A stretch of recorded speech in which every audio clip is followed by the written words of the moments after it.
Thank you. আজকের এই প্রতিবন্ধী বিষয়ক কর্মশালায় যেভাবে নিজেকে উপস্থাপিত হতে হবে আমার সহকর্মীদের সামনে, এটা ভাবতেও আমার ভালো লাগছে। এটা কথা বলার একটা উৎসব পেলাম আমি। আজকে আমাদের বিষয় ছিল, আমার কাগজটা বাড়ি জেলাধীন এক থানার এক প্রতিবন্ধী মেয়ে, তার বাবা মা সে অনাথ, এক কথায় অনাথ। সে এক বাড়িতে আশ্রিতা হিসেবে ছিল। সেখানে থাকার কারণে ওই বাড়ির যে অভিভাবক তাকে শারীরিকভাবে নির্যাতন করার এক পর্যায়ে সে প্রেগনেন্ট হয়ে পড়ে। প্রেগনেন্ট হওয়ার পরে এই মেয়েটাকে সে বিয়ে করতে চায় না, নানা কোনো যেভাবে হোক তার মাধ্যমে বিষয়টা অবগত হওয়ার পর তিনি সংশ্লিষ্ট থানার ওসি সাহেবকে এই বিষয়ে আইনগত ব্যবস্থা নেওয়ার জন্য তাগিদ দিলেন। তারপরে বিষয়টি আইনগত দিক দিয়ে এগিয়ে আসার মতো ব্যবস্থা গ্রহণ করা উচিত ছিল। সংশ্লিষ্ট থানার ব্যবস্থা গ্রহণ করতে হবে। 3 নম্বর পয়েন্টে আমরা উল্লেখ করছি, দ্রুত অপরাধীকে গ্রেপ্তার পূর্বক আইনের আওতায় নিয়ে আসতে হবে। 4 নম্বর পয়েন্টে আমরা উল্লেখ করছি, সেটা হচ্ছে অপরাধী শাস্তি নিশ্চিত করবে অভিযোগপত্র দাখিল পূর্বক বিচারের সম্মুখীন করতে হবে।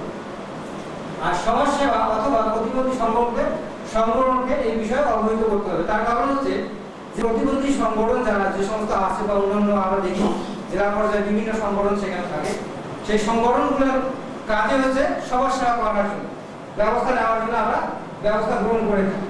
এই ধরনের কোনো সংগঠন যদি থেকে থাকে বা পাশাপাশি ওই সংগঠন যদি আমরা না পেয়ে থাকি, এইভাবে আমরা এই বিষয়গুলোকে চিহ্নিত করছি। পাশাপাশি রাষ্ট্রপতি যে প্রশ্নগুলো ছিল, দেখা যাচ্ছে যে এই সমস্ত কারণে বা যে কোনো যে কর্মটা করে নিয়ে একমত, এবং এটাই আমাদের সমাজের প্রাত্যহিক চিত্র, যে চিত্র থেকে যেন ওই অপরাধী বের না হয়ে আসতে পারে, এটা মনিটরিং করতে হবে, এটা নিশ্চিত করতে হবে যে মনিটরিং এর মাধ্যমে সে দাম্পত্য জীবনটা টিকিয়ে আছে কিনা, এটা অবশ্যই আমাদেরকে পারিবারিক আর্থিক সংকটে সহায়তা করতে হবে। লাস্ট যে পয়েন্টটা ছিল এটা, যে পারিবারিক আর্থিক সংকটে আছে কিনা এটা নিশ্চিত করা।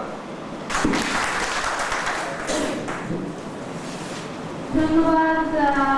গ্রুপ নম্বর 3 নিয়ে আমরা 2 নম্বর গ্রুপের আলোচনা শোনার জন্য অপেক্ষা করছি। 2 নম্বর গ্রুপকে আহ্বান জানাচ্ছি তাদের।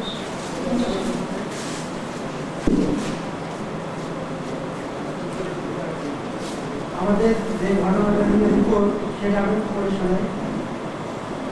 17 জুলাই 2005 বাক ও শ্রবণ প্রতিবন্ধী কিশোরী নাম দেবী ঘটনা গ্রাম সরকারকে প্রতিবেশী প্রভাবশালী জিল্লুর রহমান সড়কে বাড়ির পিছনে টেনে নিয়ে জোরপূর্বক শ্লীলতাহানি করে।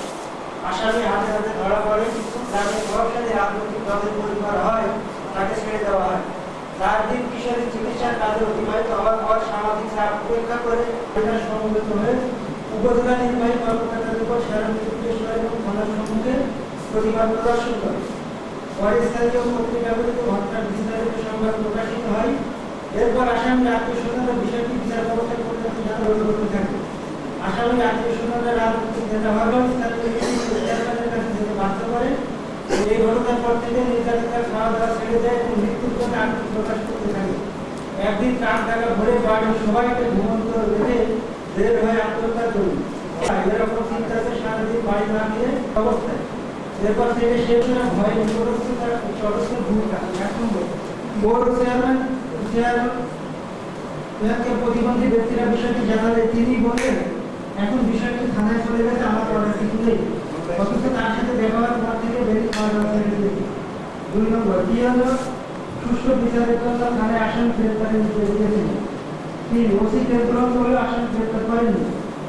4 জজ কোর্টের সময় বিষয়টি গুরুত্বের সাথে নেয়।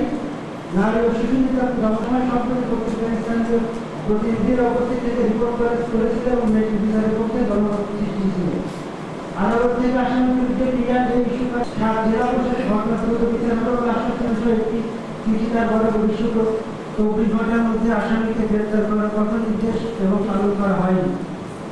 21 জানুয়ারি 2006 তারিখে কেসের তারিখ থাকলে সেখানে উপস্থিত হয়ে জানা যায় থানা থেকে নির্ধারিত রিপোর্ট এবং কাগজপত্র না আসে কেস পরিচালনা সম্ভব নয়। 10 আসামি বাড়িতে থাকলে পিঠাপুলি খাওয়ার জন্য এবং ঈদ উৎসবে বাড়িতে ফিরলেও পুলিশ তাকে গ্রেপ্তার করেনি। তাৎক্ষণিকভাবে ভোট দেওয়া হলেও তারা এখন আমরা কয়েকটা পয়েন্ট সরল করেছি। 1 নম্বর পরিচিত দায়, জানালে থানার সঙ্গে সঙ্গে ভিকটিমকে উদ্ধার করে তার মামলার রুজু করে আসামি গ্রেপ্তারের ব্যবস্থা। এই ধরনের নির্যাতনের ক্ষেত্রে আসামি সঙ্গে সঙ্গে গ্রেপ্তার করতে হবে। এরপরে 2 নম্বর, যে মামলা নেওয়ার ক্ষেত্রে কিন্তু কোনো পরিবেশী ছিল না, এখন মামলা হওয়ার পরে আসামি গ্রেপ্তারের পরিবেশী করে পুলিশ। এক্ষেত্রে আসামি দ্রুত গ্রেপ্তারের ব্যবস্থা করা উচিত ছিল। আসামি প্রকৃতপক্ষে না পাওয়া গেলে পুলিশ নিজেই ভিকটিমকে সঠিক বিচার নিশ্চিত করার জন্য আদালতে নিজ উদ্যোগে পিআরকে চাইয়া আসামি মামলা প্রয়োগ করতে পারত, কিন্তু আসামিকে পরিবেশী করে পুলিশ। 3 নম্বর, আদালত থেকে পিআরকে পাওয়ার পর পুলিশ তা কার্যকর করে না। এক্ষেত্রে দেখতে হবে আসামি একান্নবর্তী পরিবারে বসবাস করলে পিআরকে কার্যকর করতে আইনগত বাধা আছে কিনা তাহার কারণ করা। 5 নম্বর, অতিরিক্ত পুলিশ সুপারের আদেশ কার্যকর করলেও থানা পুলিশ পরিবেশন করে। আর একটা 6 নম্বর, পরবর্তীতে আসামি তাৎক্ষণিকভাবে জন্য বাড়িতে আসে এবং খবর পাওয়ার পরে পুলিশ গ্রেপ্তার করে না, এক্ষেত্রে পুলিশ কার্যকর করে। এই ক্ষেত্রে আরেকটা ব্যাপার আছে, এখানে ঘরের প্রভাবশালী, এক্ষেত্রে পুলিশের উচিত আসামি পরিবারকে সাহস দিয়ে মামলা রুজু করে তাদেরকে সাহস দেওয়া। কিন্তু এখানে যারা পুলিশের চাকরি করে তারাই রাজনৈতিক প্রকৃতির সমস্যা আছে, এই যে রাজনৈতিক প্রভাব এরকম পরিবেশে একটা রাষ্ট্রীয় উদ্যোগ ছাড়া এখানে পুলিশ সাধারণত সম্পূর্ণ কোনো কিছু করতে পারে না।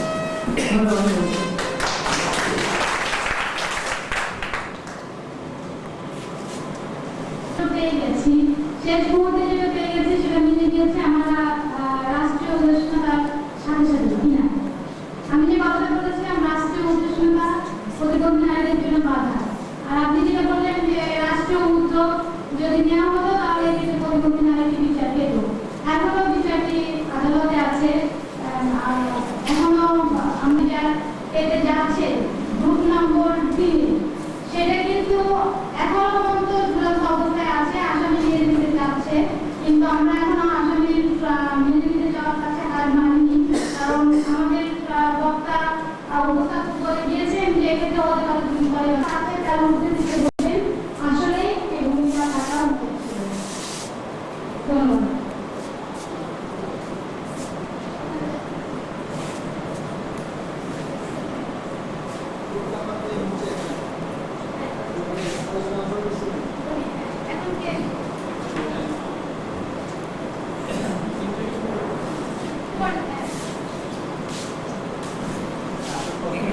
যে মেয়েটা থাকলে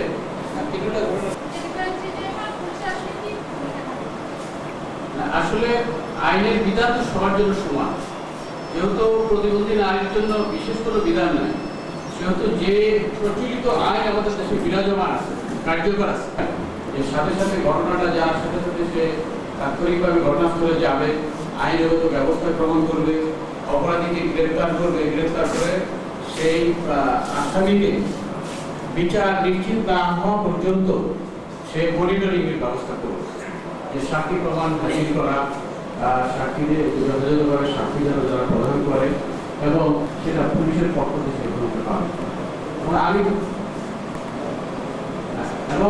আমি মনে করি রাজনৈতিক প্রেক্ষাপটটা এক্ষেত্রে বিচারিত বিষয় হবে না, এখানে বিচারিত বিষয় হবে আইনকে সর্বোচ্চ রেখে সেটাকে যথাযথভাবে প্রয়োগ করলে পরে আমি মনে করি যে এই ছিল যে তাকে শনাক্ত করছে মেয়েটা, কিন্তু পরবর্তীতে বললো যে মেয়ে কিভাবে শনাক্ত করলো, মেয়ে অন্ধ।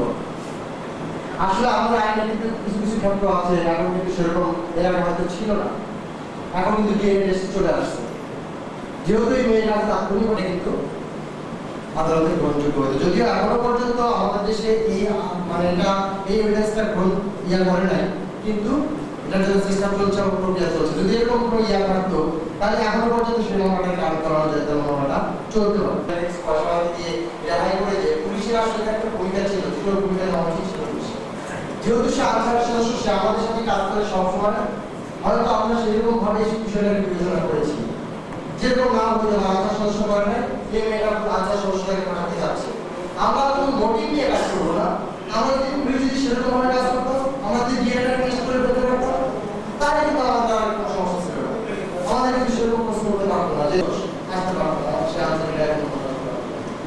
সে কারণে আমাদের বিরুদ্ধে যে সমস্ত ল্যাপসেস আছে উপায় ছিল।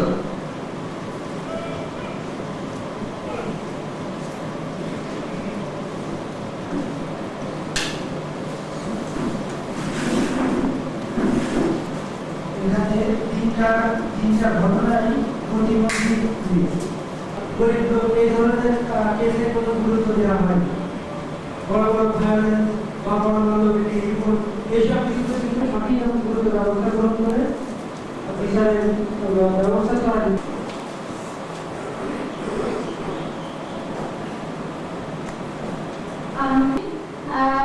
পাঁচটা কোশ্চেনের একটা হচ্ছে যে প্রতিবন্ধী নারীদের নির্যাতনের যে সমাজে প্রতিটা স্তরে দেখেন তাহলে প্রতিবন্ধী নারী মানেই তাকে কটাক্ষ করা, বিভিন্ন ধরনের হয়রানিমূলক কথাবার্তা বলা।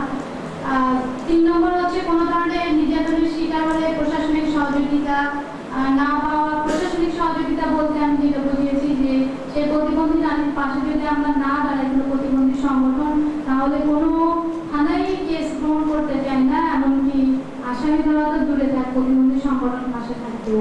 4 নম্বর হচ্ছে আসামি চিহ্নিত হলেও গ্রেপ্তার না করা, যেটার প্রেক্ষাপট আমরা ঘটনা বিশ্লেষণ থেকে দেখেছি এবং আপনারাও স্বীকার করেছেন। 5 নম্বর হচ্ছে পুলিশ কাস্টডিতে নিরাপত্তা হেফাজতের বিধান থাকলেও প্রতিবন্ধী নারীদের সেই সুবিধা না দেওয়া। আমরা নীলফাও কেড়ে নেওয়া হয়েছে 3বার। এরপর আশ্রয় এবং তাকে যদি আশ্রয় না দিত তাহলে তাকে হয়তো মেরেই ফেলা হতো জীবনে।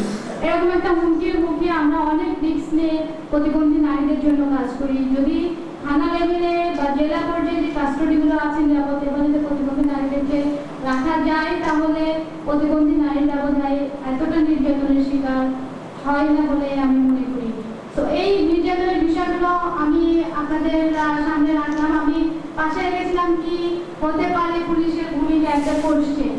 আমার কোশ্চেনগুলো বাম পাশে দেখবেন লেখা আছে মার্টিনের কাছে, যে আপনাদের বক্তব্য থেকে প্রেজেন্টেশন থেকে আমি আমার কর্মযজ্ঞের যে সময়গুলো কাটিয়েছি তার একটা পরিষ্কার চিত্র পেয়ে গেছি। সুতরাং আমার অভিজ্ঞতা যেটা আছে তার যে দিক জানা আছে। সুতরাং কখনো যদি কোনো প্রতিবন্ধী নারী নির্যাতিত হয়, আপনাদের কর্ম এলাকায় আপনারা যাদেরকে প্রশিক্ষণ দিবেন তাদেরকে যেন এমনভাবে উৎসাহিত করতে পারেন প্রতিবন্ধী নারীদের নির্যাতন রোধের জন্য তারা গ্রহণযোগ্য। এটাই আমার আশা, এটাই আমার প্রত্যাশা যে আপনারা সেটা করবেন এবং প্রতিবন্ধী নারীরা নির্বিঘ্নে আমার মতো সচল অবস্থায় জীবনযাপন করবে, ঘরের কোনো দিকে যেতে হবে না। আমি আমার সহকর্মী রাসেল হাসানকে আহ্বান করবো তার সেশনের বাকি অংশটুকু পরিচালনা করতে। অনেক সময় হয়ে গেছে, আমি দুঃখিত যে আপনাদের অনেক লম্বা একটা টাইম নিয়ে ফেলেছি। আলোচনা করব বিভিন্ন ক্ষেত্রে প্রতিবন্ধী ব্যক্তিদের পরিস্থিতি ও বাধা সমূহ। আমার পূর্ববর্তী বক্তা মিস্টার আপা ওনার কথাতে আপনারা বাংলাদেশের প্রতিবন্ধী নারীদের একটা চিত্র দেখেছেন। আর ওভারঅল বাংলাদেশের প্রেক্ষাপটে আমরা প্রতিবন্ধী ব্যক্তিরা পরিবারের অংশ, সমাজের অংশ, রাষ্ট্রের অংশ। আমি আমার আলোচনাটা প্রথম পরিবার থেকে শুরু করতে চাচ্ছি। পরিবার যেখানে মানুষের সুখ, দুঃখ, হাসি, বেদনা, আনন্দ, প্রতিটি ঘন মুহূর্ত বা বেদনার্থ মুহূর্তগুলো শেয়ার করার একটা জায়গা। একজন প্রতিবন্ধী শিশু যখন কোনো পরিবারে জন্মগ্রহণ করে, প্রথমতই সেই পরিবারটি একটি প্রশ্ন, পরিবার নিরাপত্তা বিধান করে মানব সন্তানকে ধীরে ধীরে বড় হওয়ার। আর এখানে যদি বৈষম্যের শিকার হতে থাকে প্রতিবন্ধী ব্যক্তিরা, তাহলে তার ভবিষ্যৎ হয়ে যায় অনিশ্চয়ই একটি প্রশ্নবিদ্ধ ছিল। ধনী পরিবারে যে সমস্যাগুলো হয় তা হচ্ছে প্রতিবন্ধী শিশু তাকে লুকিয়ে রাখার একটা প্রবণতা। আপনারা দেখেছেন অনেক ধনী অভিনেত্রী সমাজে সুপ্রতিষ্ঠিত, কারো ভাই, কারো ছেলে, কারো বা মা প্রতিবন্ধী আছেন, যারা এই বিষয়টি লোক সমাজের সামনে তুলে ধরতে তারা নিজেদের একটু হেয় বা নিজেদের কাছে নিজেদের একটু ছোট মনে করে তারা এই জিনিসটাকে লোক চক্ষুর অন্তরালে রাখতে পছন্দ করে। এরপরে প্রতিবন্ধী শিশুটি ধীরে ধীরে বেড়ে ওঠে, সমাজের শিক্ষা এবং তার যে চিত্ত বিনোদন ধারণা আছে প্রতিবন্ধী বলে তাকে খেলার মাঠ থেকে বের করে দিয়েছে, প্রতিবন্ধী বলে সত্য বলার পরও তার বিচারকে মেনে নেওয়া হয়নি, প্রতিবন্ধী বলে শিক্ষার অধিকার থেকে বঞ্চিত হয়েছে।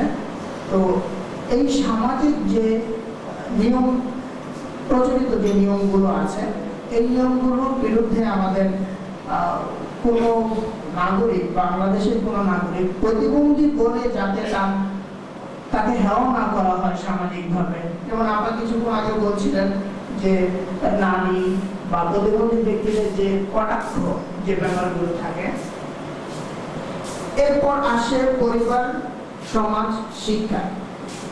শিক্ষার ক্ষেত্রে আপনাদের একটা প্রশ্ন ছিল যে দৃষ্টি প্রতিবন্ধী ব্যক্তিদের শিক্ষার বিষয়ে বা প্রতিবন্ধী ব্যক্তিদের কিভাবে শিক্ষা দেওয়া হয়। পরিবারের সহযোগিতায়, সামাজিক সহযোগিতা পেলে একজন প্রতিবন্ধী ব্যক্তি শিক্ষা লাভের সুযোগ পায়। প্রথমত পরিবার হচ্ছে বিদ্যাপীঠ, সমাজ তার মৌলিক অধিকার অধিকাংশ ক্ষেত্রে নিশ্চিত করে। শিক্ষার ক্ষেত্রে শারীরিক প্রতিবন্ধী ব্যক্তি ব্যতীত অন্যান্য যে প্রতিবন্ধী ব্যক্তিরা আছে, যেমন দৃষ্টি প্রতিবন্ধী, বাক ও শ্রবণ প্রতিবন্ধী, বুদ্ধি প্রতিবন্ধী, তাদের শিক্ষার জন্য প্রতিটি প্রতিবন্ধী ব্যক্তির শিক্ষার ক্যাটাগরি কিছুটা আলাদা। যেমন আমার হাতে একটা, তারা এই সিস্টেমটা ব্যবহার হয় এবং এভাবে দৃষ্টি প্রতিবন্ধী ব্যক্তিরা শিক্ষা গ্রহণ করে থাকেন। বাংলাদেশের প্রেক্ষাপটে প্রতিটা জেলাতে দৃষ্টি প্রতিবন্ধী ব্যক্তিদের সরকারিভাবে সমাজ কল্যাণ মন্ত্রণালয়ের আন্ডারে একটি করে স্কুল আছে। তাছাড়া 4টি বিভাগে, ঢাকা, চট্টগ্রাম, রাজশাহী এবং খুলনা, 4টি বিভাগে দৃষ্টি প্রতিবন্ধী ও শ্রবণ প্রতিবন্ধীদের জন্য সমন্বিত স্কুল ব্যবস্থা আছে, যেটা সমাজ কল্যাণ মন্ত্রণালয় এটাকে পরিচালনা করে থাকেন। এছাড়া বুদ্ধি প্রতিবন্ধীদের জন্য ঢাকাতে সুইট বাংলাদেশ এবং শ্রবণ প্রতিবন্ধীদের জন্য আরো সংগঠন কাজ করছেন তাদের শিক্ষার জন্য। শিক্ষা ব্যবস্থার পাশাপাশি যে জিনিসটা দাঁড়ায়, কর্মক্ষেত্র, দৃষ্টি প্রতিবন্ধী ব্যক্তি, শারীরিক প্রতিবন্ধী ব্যক্তি, শ্রবণ প্রতিবন্ধী ব্যক্তি বা বুদ্ধি প্রতিবন্ধী ব্যক্তি যারা জীবনের প্রতিটি স্তরে, পরিবার থেকে, সমাজ থেকে নানাবিধ সমস্যার সম্মুখীন হয়ে জীবনকে যারা এনজয় করে এবং একটা পর্যায় পর্যন্ত এসে যখন তারা শিক্ষা লাভ করে এবং পড়ালেখা শেষ করে, তখনই তাদের প্রথম বাধা পেতে হয় চাকরির ক্ষেত্রে। বুদ্ধি, মননশীলতা এবং তার পরীক্ষা ভালো রেজাল্ট হওয়ার পরেও প্রতিবন্ধিতার দোহাই দিয়ে তাকে ভালো চাকরি দেওয়া হচ্ছে না বা তার চাকরির সুযোগ থেকে তাকে বঞ্চিত করা হচ্ছে।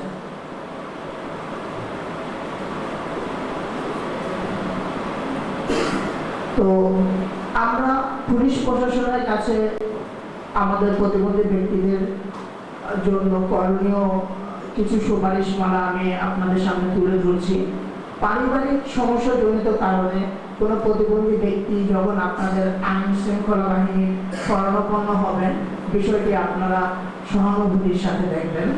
তবে পাশাপাশি লক্ষ্য রাখতে হবে, পঞ্চ ইন্দ্রিয়ের মানুষ একজন প্রতিবন্ধী ব্যক্তি তিনি যাতে অন্য কোনো অপ্রতিবন্ধী ব্যক্তি প্রতিবন্ধী ব্যক্তির সুযোগ যাতে না নিতে পারে। অর্থাৎ আমি একজন দৃষ্টি প্রতিবন্ধী ব্যক্তি, আমার দৃষ্টি প্রতিবন্ধিতা আপনি শনাক্ত করার পরেই প্রতিবন্ধী ব্যক্তিকে আপনার সহযোগিতা করা উচিত। অন্যথায় দেখবেন হয়তো প্রতিবন্ধী ব্যক্তিদের নাম নিয়ে অপ্রতিবন্ধী ব্যক্তিও হয়তো এই সুযোগ গ্রহণ করতে পারে। তো পুলিশ বাহিনীর আরো একটি অত্যন্ত গুরুত্বপূর্ণ ভূমিকা থাকে যাতায়াতের ক্ষেত্রে। প্রতিবন্ধী ব্যক্তি যখন তার পরিবার থেকে সমাজ এবং সামাজিক বিভিন্ন কর্মকাণ্ডে জড়িয়ে পড়ে, প্রতিনিয়তই তাকে বাড়ি থেকে বেরোতে হয় কাজের উদ্দেশ্যে। তো আমরা রাস্তাঘাটে চলার সময় যে প্রবলেমটা সবচেয়ে বেশি ফেস করি সেটা হচ্ছে রাস্তা পারাপারের ক্ষেত্রে। ঢাকা শহরে দেখবেন বা বড় বড় শহরগুলিতে ওভার ব্রিজ করা হয় রাস্তা পারাপারের জন্য, কিন্তু একটি ওভার ব্রিজও আমাদের দেশে হুইল চেয়ার অ্যাক্সেসিবল নেই। অর্থাৎ সেগুলো সবকটা সিঁড়ি করা, ঢালু পথ বা র্যাম্প নেই, বা সেই ওভার ব্রিজের নিচ দিয়ে ছোট কোনো কাটা রাস্তাও হয়নি যেখানে হুইল চেয়ার পাস হতে পারবে। আর দৃষ্টি প্রতিবন্ধী ব্যক্তিদের জন্য রাস্তা পারের বিষয়টি আপনারা যারা আইন শৃঙ্খলা রক্ষা বাহিনী কাজে বা বিভিন্ন সময় আপনারা বিভিন্ন মোড়গুলোতে থাকেন, এই রাস্তা চৌরাস্তাতে, যেহেতু আমাদের দৃষ্টি প্রতিবন্ধীরা, তাহলে আমার দায়িত্ব সর্বদাই আমার পেছনে আমাকে তাকিয়ে হবে। এবার সবাই চোখ খুলুন। এই অবস্থাটা হচ্ছে সবাই যখন প্রতিবন্ধী ব্যক্তিদের সামনে, দৃষ্টি প্রতিবন্ধী ব্যক্তিদের মধ্যে অত্যন্ত সফল একজন দৃষ্টি প্রতিবন্ধী ভাই আমাদের মাঝে আছেন। সমস্ত বাধা বিপত্তি উপেক্ষা করে যিনি জীবনকে একটি পর্যায়ে নিয়ে এসেছেন, যিনি বাংলাদেশের মাইল ফলক এবং শিক্ষা প্রশিক্ষণ ও পুনর্বাসন পেলে প্রতিবন্ধিতা কোনো বাধা হতে পারে না, তারই নিদর্শন জনাব ইফতেখার হোসেন সোহেল ভাই। আমি তাকে আমন্ত্রণ জানাবো তার সম্পর্কে দু কথা বলতে।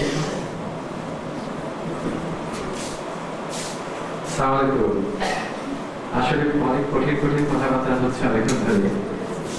একদিন বলেছেন যে আইনের চোখে সবাই সমান। আসলে আইনের চোখে সবাই সমান হলেও আমাদের চোখে সবাই সমান না, ঠিক আছে?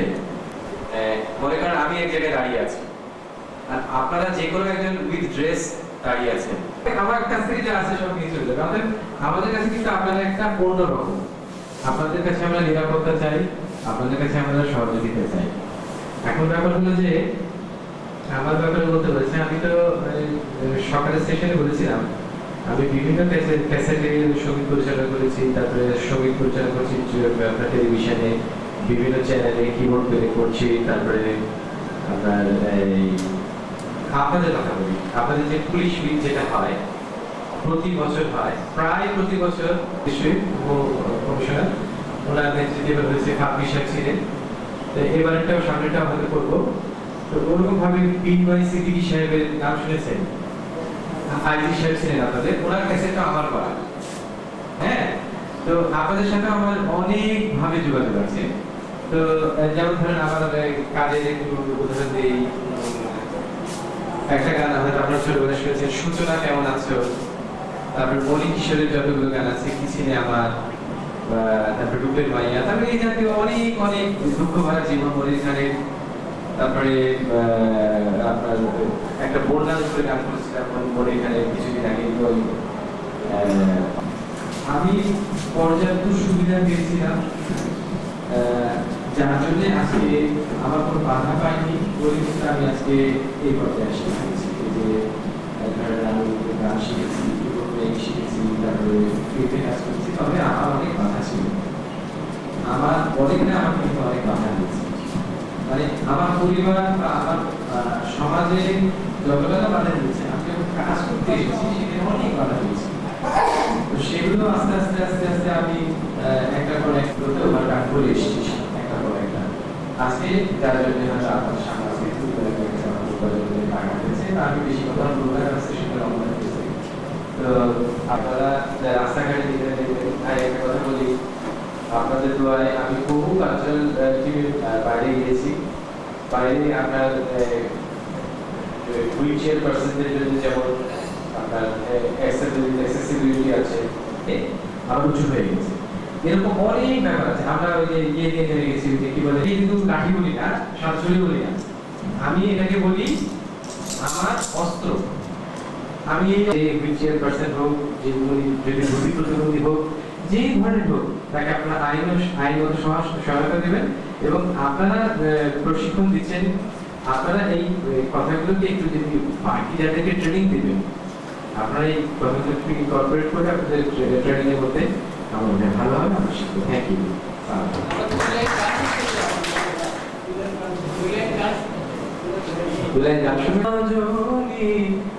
আমি যেন আশায়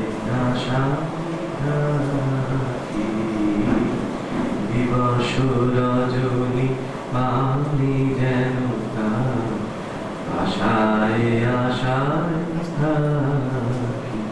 তাই চমকিত চকিত শ্রবণ তৃষিত আকুল আখি দিবস রজনী, আমি যেন তো আমি গান বলেছি রবীন্দ্রনাথ কেন যেন প্রাণের কাছে আর কি, তাই না? Thank you.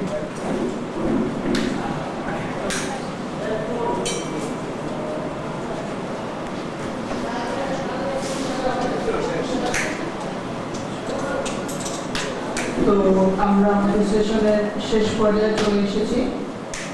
আমাদের এই সেশনে আপনাদের সকলের স্বতঃস্ফূর্ত অংশগ্রহণ এবং আপনারা যে সময় দিয়েছেন আমাদের, প্লাস আমরা বাংলাদেশের বিভিন্ন ক্ষেত্রে প্রতিবন্ধী ব্যক্তিদের সমস্যা ও বাধাসমূহ জেনেছি।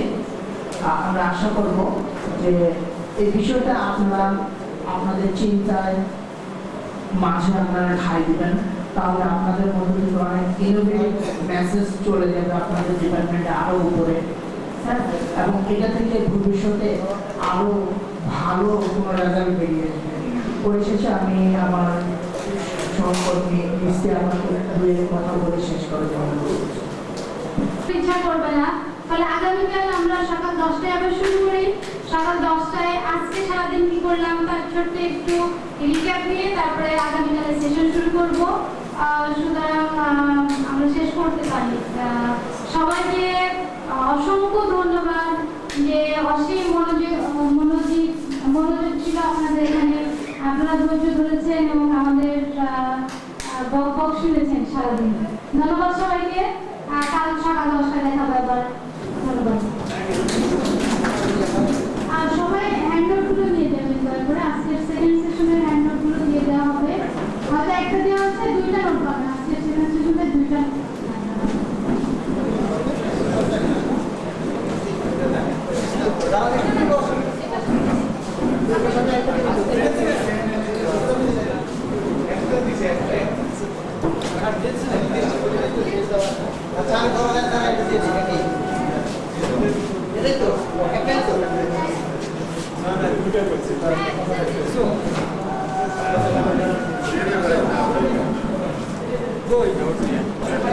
এটা পাইছেন তো? এটা পাইছেন? এটা পাইছেন? এটা পাইছেন?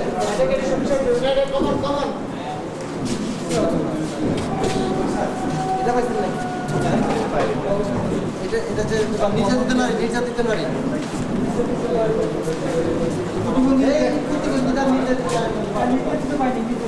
এটা পান নাই সব। নির্যাতিত নারী,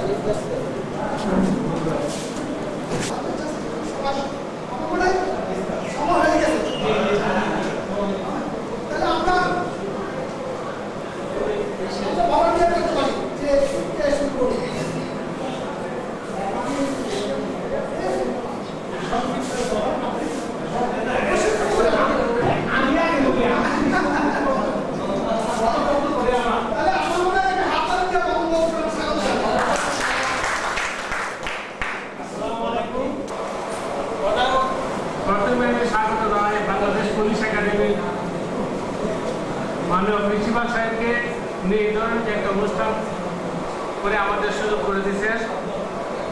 বাংলাদেশ প্রতিবন্ধী কল্যাণ সমিতির পক্ষ থেকে ওনাকে আমরা স্বাগত জানাচ্ছি। আজকাল এই আলোচনার বিষয় প্রতিবন্ধী কল্যাণ সমিতি পুলিশ কি ধরনের সহযোগিতা করতে পারে, কি ধরনের সহযোগিতা করতে পারে এই সম্পর্কে বলা। পুলিশ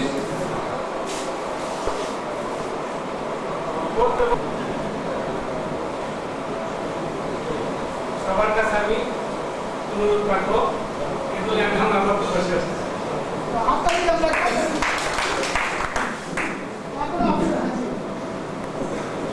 বিষয়টা বলে আমরা সবাই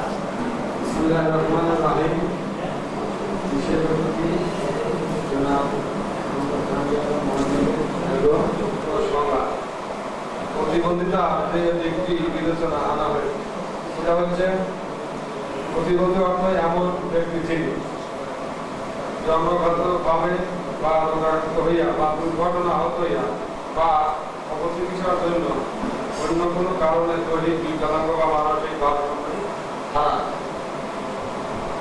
দ্বিতীয় কথা হচ্ছে উক্ত বৈঠক সম্পূর্ণ কর্মকাহী আমার হাত চালিয়ে দেয়। এটা ছিল বিষয়টা ছিল। মানে কি আইনের সময়টা ঠিক আছে না বলছে যে শারীরিক মানসিক ভারসাম্য ঠিক নাই মাসুদা বলছে যে ঠিক নাই আইনের সংজ্ঞা বলছে আপনি একটু প্লিজ প্লিজ আইনের সংখ্যাটা তাদের উপস্থাপন করছে কি করে করেছিল? আমরা এই জন্য আসছিলাম আইনের সংজ্ঞাটা বলা ছিল যে বৃত্তিমূলক প্রশিক্ষণ এবং কর্মসংস্থানের প্রেক্ষিতে কোনো ব্যক্তির শারীরিক মানসিক ক্ষতিগ্রস্তদের কারণে সে যদি কোনো কর্মসংস্থানে যদি তার সে প্রত্যাশা কমে যায়। আমার বিষয় জাতিসংঘ মতে প্রতিবন্ধকতা হল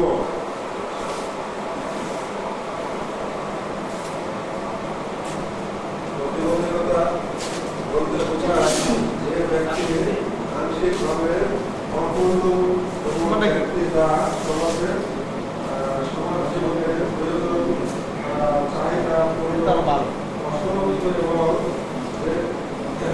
এবং এর ফলে শারীরিক ও মানসিক অপূর্ণতা অবস্থা অবহত বর্ণনা করা বর্ণনা বা বর্তমান সময়ে ইতিহাস কোনো বলা হয় বলা সকলেই প্রতিবন্ধী ব্যক্তি।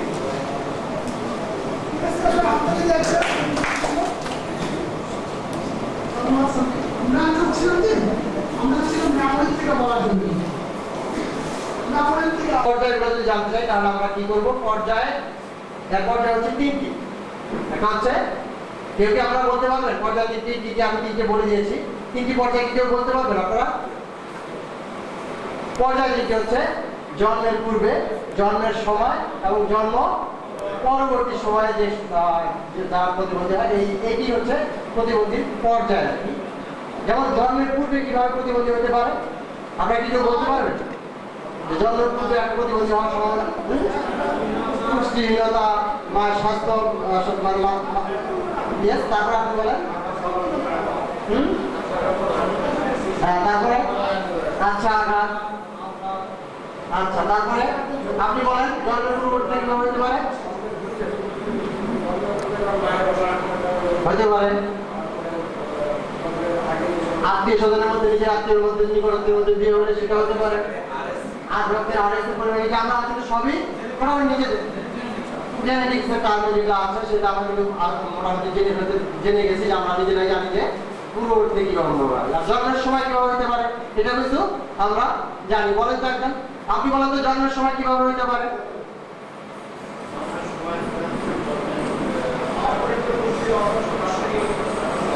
একটা বলেন যে মনে করেন যদি ধাত্রী যদি অসুবিধা হয় সেটা হ্যাঁ অসাবধানতা, এই নার্সিং এর দুর্বলতার জন্য হইতে পারে, তাছাড়া আর কি জন্য হইতে পারে। ঠিক আছে, তাহলে আমরা কিন্তু নিজেরাই মোটামুটি জন্মকালীনও এটা আর জন্ম পরবর্তী এটা তো আমরা সবাই জানি, তাই না?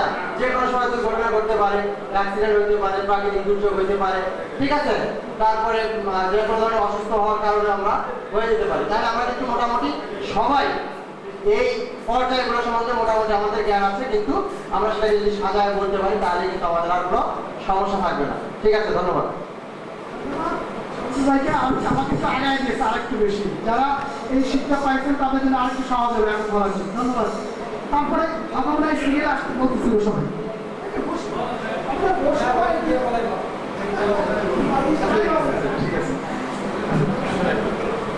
আমার বক্তব্য বিষয় হল প্রতিবন্ধীদের ধরনগুলো। ধরনগুলো হলো চারটে। ধরন হলো চারটে, একটা হলো শারীরিক, আর একটা হলো শারীরিক, একটা মানসিক, আর বুদ্ধিমত্তা, আর একটা ছিল উদাহরণ বাক ও শ্রবণ শক্তি। এই চারটে শারীরিকগুলো যেমন বলা যেতে পারে পোলিও, চোখ, অঙ্গহানি বলা যেতে পারে। আর বাক শক্তি যেটাকে আমরা বুঝি কানে কম শোনা, শ্রবণ শক্তি কানের হয়, বাক শক্তি দৃষ্টি কম, আর বুদ্ধিমত্তা তাদের সর্ব বিষয় বুদ্ধি কম, এই বিষয়ে বলা যেতে পারে। আর একটা বুদ্ধিমত্তা দৃষ্টি বুদ্ধিমতী, দৃষ্টি সে চোখে দেখে না। এই জাতীয় বিষয় ছিল মোটামুটি আজকে সবাই ধন্যবাদ। এরপরেও আরেকটা বিষয় বলা ছিল, আরেকটা জিনিস যোগ করা ছিল শেষে বহুবিধ। ধন্যবাদ। এই দুইটার যদি মিক্স থাকে সেটা হলো বহুবিধ। ধন্যবাদ।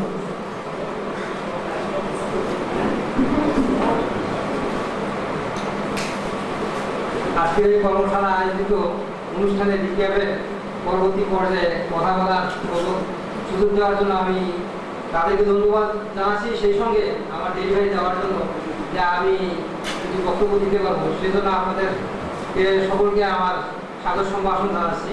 আমার বিষয়টা হচ্ছে খুব চমকপ্রদ একটা বিষয় এবং সেটা আমার কর্মজীবনকে নিয়ে। সেটা হচ্ছে আমার কর্মজীবনের সুন্দর অভিজ্ঞতা, যেটার সঙ্গে আমাদের এই প্রশিক্ষণের কোনো একটুকু সংশ্লিষ্টতা নেই। আমার ফেলে আসা কর্মময় জীবনের উপর একটা সুন্দর অভিজ্ঞতার কথা বলা বিষয়টা, সেই বিষয়ের আলোকে আমি আপনাদের সামনে কিছু বলতে চাচ্ছি। আমার এটা সুন্দর একটা অভিজ্ঞতার কথা মনে পড়ে। আজ থেকে প্রায় 7 থেকে 8 বছর আগে আমি তখন ঢাকা মেট্রোপলিটন সিটিতে আমি কর্মরত ছিলাম। তাই ঈদের সময় তো আমরা জানি যে গাড়ি ঘোড়া আসতে গেলে খুব নাজেহাল হতে হয়, আবার অনেক সময় দাঁড়িয়ে আসতে হয়। এটাই আমাদের দেশের বাস্তবতা। তাই সেই আলোচনা বলবো, আমার ছোট ভাই তখন আমার সঙ্গে ছিল, আমার তখন কোলের ছোট বাচ্চা, আমার ওয়াইফ এবং আমার বাচ্চা সহ আমরা আসতেছিলাম ইয়েতে। তো বগুড়া পার হয়ে আপনার ফাঁসিতলা নামে একটা জায়গা আছে, বাজার আছে। যদি আপনারা অভিজ্ঞতা থাকে ওই ফাঁসিতলা বাজার সম্পর্কে আপনিও থাকতে পারেন, ওই রোডে চলাচল করতে গেলে। এই ফাঁসিতলা বাজারে গিয়ে গাড়িতে আপনার 9:30টার সময় গাড়িটা পাংচার হয়ে গেল। পাংচার হওয়ার পর আমার পাশে ছিল রংপুরের একটা মেয়ে, তার সঙ্গে তার একটা চাচাতো ভাই ছিল, তো ক্লাস 7-এ পড়তো। রাত 9:30টার সময় অন্ধকারময় রাত্রি, এই রাত্রিতে ওই মেয়েটা আমি দেখলাম যে ওই মেয়েটা ট্রাকে যাওয়ার জন্য চেষ্টা করতেছে। তখন কিন্তু ইয়াসমিন হত্যাকাণ্ড ঘটনাটা আমাদের দেশে ঘটেনি বা এই ধরনের কোনো অভিজ্ঞতা আমাদের পুলিশ জীবনে কেউ সঞ্চয় করেনি। সুতরাং সেই আমাকে আমি আমার মনকে আর আমি করতে পারলাম না, বেঁধে রাখতে পারলাম না, আমার তাকে নিজের দিকে আনতে পারি। তো এইভাবে বলার পর আমার আইডি কার্ড ছিল, আইডি কার্ড না, আমার একটা টিভি সাইজ ছবি ছিল, সেই টিভি সাইজ ছবিটা আমি তাকে আমার ভাইকে দিয়ে বললাম যে আমার ভাই থাকে একই এলাকায় যেহেতু আমাদের বাড়ি, তা আপনি আমার এখানে আপনি ওখানে আমার আত্মীয় বাড়ি গেছে। যাই হোক, ওই ঘটনায় আমাকে আত্মীয় বাড়িতে গেলাম, অপারটি শোনেন আমার ভাবির সঙ্গে আপনি থাকলেন, আমার ঘরে গিয়ে আবার ওই ঈদের জন্য। যাই হোক, এই কথাটা বলাতে সে এগ্রি হয়ে গেল এবং আমার খালুকে করে সবাই ছেলে বাইশতলা বাজারের পাশে তার বাড়ি গেলাম। রাত 10টা 10:30টার দিকে গিয়ে রেখে তারপরে খালা যেভাবে করে ডাল ভাত যেভাবে করে আমরা খেয়ে শুয়ে পড়লাম। খুব ভোরে আবার রওনা হলাম। এই যে অভিজ্ঞতা আমার, এটা পরবর্তীতে যে ঘটনাটা আমাদের দেশে ঘটে গিয়েছিল ঘটনা, তারপর থেকে এই ধরনের ঘটনা আমার সামনে আসলেও আমি অবলম্বন টেন্ডেন্সি জিনিসটা এড়িয়ে যাওয়ার চেষ্টা করছি। কেননা পুলিশের এমন একটা পর্যায়ে আছে যে এই পর্যায়গুলো এখন সবাই তার মানসিকতা ভালো থাকলেও সে আর ওই পর্যায়ে গিয়ে নিজের উপকার করার থেকে অপকার চিন্তাটাই বেশি করে। তাই একটা ভালো দিক পুলিশের কিন্তু দায়িত্ব, সেই দায়িত্ব থেকে একটা খারাপ দিক উন্মোচিত হওয়ার কারণে আমরা ওই দিকগুলোতে যেতে পারছি না। এই অভিজ্ঞতাটা আমাকে ভালো লাগে। একজন পুলিশ অফিসার হিসেবে আমি সেদিন সেই রাত্রি প্রকৃত অর্থে ভালো একটা ভালো এবং সুন্দর একটা দায়িত্ব পালন করছিলাম। এটা একটা আমার অভিজ্ঞতা নতুন দিক ছিল। ধন্যবাদ। খুবই সুন্দর। আপনি এরকম একটা ঘটনা চাইছেন, মানবিক দৃষ্টিভঙ্গির একটা সারা দেওয়া খুবই পুষ্ট হবে। আমি যেটা কাজ কাছে এতে আসছে আমার দাদা বলে প্রতিবন্ধীদের মাত্রা প্রতিবন্ধীদের মাত্রা আমরা এখানে দাম সীমা বসি চাই করছে মৃত্যু মাঝারি গুরুতর অতি গুরুতর।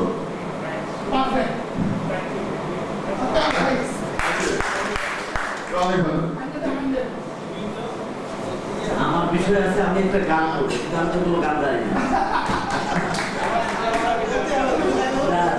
আসলে তো গান জানি না।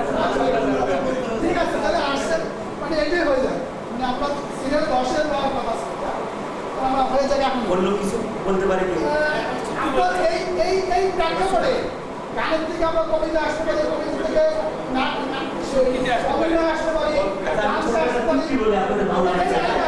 আমি একটা ছোট চুক্তি বলে ভাব পাই।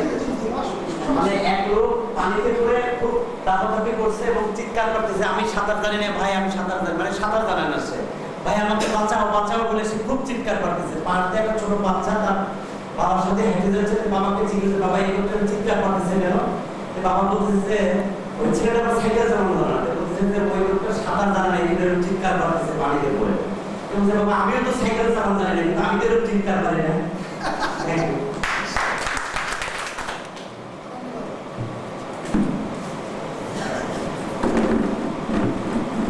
আজকে আমরা গতকালকে আলোচনায় আমার যে কাজ করেছে তা হলো প্রতিবন্ধকতার ফলে বাধাজনক হলো কি কি বাধার সম্মুখীন হয় প্রতিবন্ধিতার ফলে। এটা হলো আজকে আমার সাবজেক্ট বিষয়।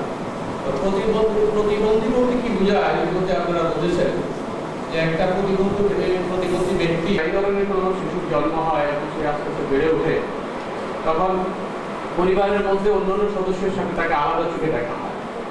হয়তো সমভাবে তাকে তার সম্পত্তি থেকে দেখা যাচ্ছে যে অনেক সময় দেখা যায় যে তাকে সম্পত্তি থেকে বঞ্চিত করা হয়, অথবা তাকে সেভাবে বেড়ে ওঠার সুযোগ দেওয়া হয় না, তাকে লেখাপড়া করার সুযোগ দেওয়া হয় না, অথবা যেভাবে অন্যদেরকে কাপড় চোপড় দেওয়া হয় সেভাবে তাকে দেওয়া হয় না, বিভিন্নভাবেই তাকে ভিন্ন দৃষ্টিতে দেখা হয়। তো আমি আমার একটা ঘটনার কথা বলবো।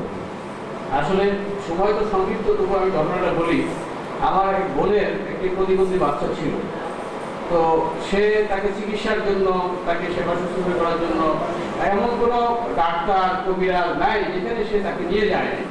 তো কোনো এক সময় ঢাকায় নিয়ে আসছে। তো আসার পরে তাকে চিকিৎসা করার পরে ডাক্তার বলছে যে চিকিৎসা হবে না, এই ওষুধগুলি খাওয়াতে থাকেন, তাহলে আপনাকে বিরক্ত কম করবে। ওর প্রতিবন্ধী এমন ছিল যে তাকে খাওয়ার সময় তাকে নিজে না খাওয়াই দিলে সে খেতে পারতো না, অথবা বিছানায় প্রস্রাব করে দিত, যে তাকে নিয়ে প্রস্তাব না করায় বলতে পারে না যে তার প্রস্তাব করতে হবে। তো এইরকম একটা ফলে সে একসময় খুব বিরক্ত হয়ে আমাকে বললো, ভাই আমি ওকে আর নিয়ে যাবো না, ওকে আমি ঢাকার রাজপথে আমি তাকে ফেলে চলে যাবো।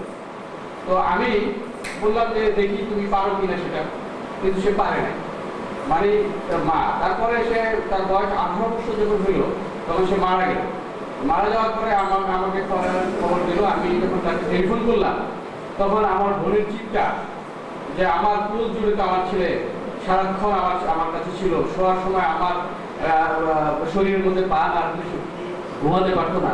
তো আসলে মানে অত্যন্ত কষ্টকর ভাবে সে তাকে লালন পালন করলেও কিন্তু তার স্নেহ মমতা থেকে তাকে কখনো বঞ্চিত করে নাই, এবং সে বিরক্ত হয়ে কোনো কথা বললেও কিন্তু বাস্তবে সেটা সে কখনোই করতে পারেনি।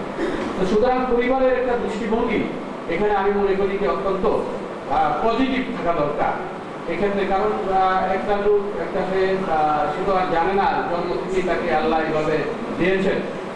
তো সেক্ষেত্রে আমরা যারা পরিবারে আছি আমাদের সবাইকে সেটা সহানুভূতির দৃষ্টিতে আমার মনে হয় দেখা দরকার। তারপর প্রতিবন্ধিতার বিষয়ে দেখা যাচ্ছে যে তাকে কর্মের অংশীদারিত্ব তাকে করা হয় না। যখন সে লেখাপড়া শিখেছে অথচ তার প্রতিবন্ধিতার কারণে দেখা যাবে যে এই কাজের জন্য সে উপযুক্ত না, তাকে এই কাজ দেওয়া যাবে না, এই ধরনের একটা ব্যবস্থা বাধাগ্রস্ত সে হয়ে থাকে। তারপরে দেখা যাচ্ছে যে প্রতিবন্ধী ব্যক্তির জন্য যে পরিবার বান্ধব যে ব্যবস্থাটা থাকে, যেমন আমরা মনে করি যে বাসে উঠার জন্য একটা প্রতিবন্ধী লোকের জন্য যেভাবে উঠার সিঁড়ি থাকা দরকার, অথবা কোনো বিল্ডিং এ সে ঢোকার জন্য যেভাবে পরিবেশ থাকা দরকার, অথবা তার যে চলাচল রাজপথে চলাচল করার জন্য যে পরিবেশটা থাকা দরকার, সেই ধরনের ব্যবস্থা আমাদের দেশে নাই। ইদানিং কালে হয়তো কোনো কোনো ক্ষেত্রে তার পরিবর্তন আমাদের দেশে ঘটতেছে।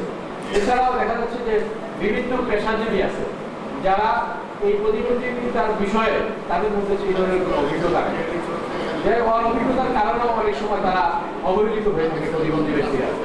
আর একটা বাধা হয়ে থাকে সাধারণত যে এই ক্ষেত্রে প্রতিবন্ধিতার বিষয় কি করণীয়, কি করা উচিত, এই ধরনের প্রশিক্ষণের খুব অভাব আমাদের দেশে। সেই জন্য এই যে আমরা আজকে প্রশিক্ষণ নিচ্ছি, আমার মনে হয় এই ক্ষেত্রে আমাদের মধ্যে এই সচেতনতা বৃদ্ধি পাবে, এবং আগামীতে আমরা নিশ্চয়ই প্রতিবন্ধী বিষয়ে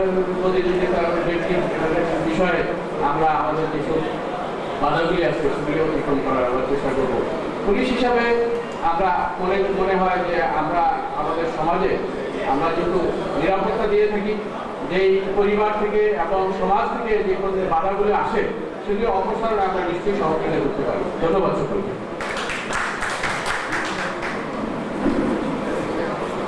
আসসালামু আলাইকুম। আজকে আমার যে বিষয়টি এসেছে মাননীয় প্রধানমন্ত্রীর বক্তব্যের কিছু অংশ, গতকালকে আমাদের মাননীয় প্রধান অতিথি জনাব Mohammad Makruzur Rahman principal Bangladesh bullet academy শাখা, বাংলাদেশ প্রতিবন্ধী কল্যাণ সমিতি ও national alliance of disabled peoples অর্গানাইজেশনের উদ্যোগে প্রতিবন্ধিতার বিষয়ে পুলিশ প্রশিক্ষকদের প্রশিক্ষণ কর্মশালায় শুভ উদ্বোধনী অনুষ্ঠানে তার মহামূল্যবান ভাষণ প্রদান করেছেন। সেই ভাষণের মধ্যে গুরুত্বপূর্ণ কিছু বিষয় ছিল।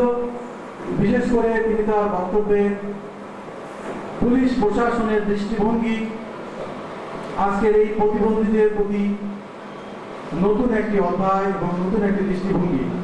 সুতরাং তিনি তার মূল্যবান ভাষণে বলেছেন, পুলিশের প্রতিবন্ধীদের বিষয়ে আরো সহমর্মিতা হইতে হবে, সহযোগিতা হইতে হবে। যে কোনো আইনি যে কোনো বিষয়ে সহযোগিতার হাতকে আরো প্রসারিত করতে হবে। বিশেষ করে যারা প্রতিবন্ধী, তারা রাস্তাঘাটে বিভিন্ন প্রেক্ষাপটে বিভিন্ন বাধা, বিভিন্ন সমস্যার সম্মুখীন হয়। পুলিশ ডিউটি করাকালীন সময়ে তাদেরকে যে কোনো বিষয়ে, তবে পাশাপাশি আইন শৃঙ্খলা রক্ষাকারী বাহিনী হিসেবে দায়িত্বগুলি পালন করি। সেই দায়িত্বের একটি অংশ হিসাবে আমরা প্রতিবন্ধীদের যে কোনো বিষয়ে যে কোনো সময় আমরা আর্থিক, মানবিক যে কোনো বিষয়ে আমরা সহযোগিতা করতে পারি এবং এই পুলিশকে এবং পুলিশ প্রশাসনকে প্রতিবন্ধীদের বিষয়ে আরো মানসিকভাবে তাদের দিক লক্ষ্য রেখে আগামী ভবিষ্যতে তাদেরকে যে কোনো বিষয়ে সহযোগিতা করতে হবে। এই আহ্বান জানিয়ে প্রধান অতিথি গতকালকে আমাদের সকলকে ধন্যবাদ জানিয়ে এই স্বাগত ভাষণ প্রদান করেছেন। ধন্যবাদ সকলকে। নমস্কার। আমার বিষয় হল ক্ষতিগ্রস্ততা। ক্ষতিগ্রস্ততা একজন ব্যক্তির সামাজিক জীবনে অস্বাভাবিকতা বা অসমর্থতাকে ক্ষতিগ্রস্ততা বোঝায়। যেমন কোনো ব্যক্তি একটি গাড়ি দুর্ঘটনায় তার হাত একটু নষ্ট হয়ে গেল বা পা একটু নষ্ট হয়ে গেল, যার জন্য সে স্বাভাবিক জীবনযাপন করতে পারতেছে না, এই ক্ষতিগ্রস্ততা। এবং এইসব ব্যক্তিদেরকে আমাদের সার্বিক সহযোগিতা করাটাই আমাদের একান্ত ভাবনা বা দায়িত্ব। নমস্কার। তবে একটু যে পয়েন্টটা বলছেন, আমরা ক্ষতিগ্রস্ততা বলতে যা বুঝেছি, একটা হাত বা পা নষ্ট হয়ে গেছে, এই নষ্ট হয়ে যাওয়াটাই ক্ষতিগ্রস্ত। তারপরে কি সমস্যা, এটা আর এটা বলতে না, এটা আরেকটা এগিয়ে চলে যাবে। ধন্যবাদ। আসসালামাইকুম। আমাদের যে কাজটা আসলে প্রতিবন্ধী ব্যক্তিদের সামাজিক বাধা দূরীকরণের যে উপায়গুলো, সেগুলো বর্ণনা করার জন্য মূলত এই কাজটা সামাজিক কর্মকাণ্ডে প্রতিবন্ধীদের অংশগ্রহণ করতে সহায়তা করতে হবে পুলিশ প্রশাসনের যা করণীয় কাজ করে আর কি। তারপরে কোনো প্রতিবন্ধী ব্যক্তি, নারী, তাদের হয়রানি করা, কুটুক্তি করা আর কুৎসিত মন্তব্য করা থেকে পুলিশ প্রশাসনের যে করণীয় সেগুলো দ্রুত ব্যবস্থা গ্রহণ করা। বলে আমি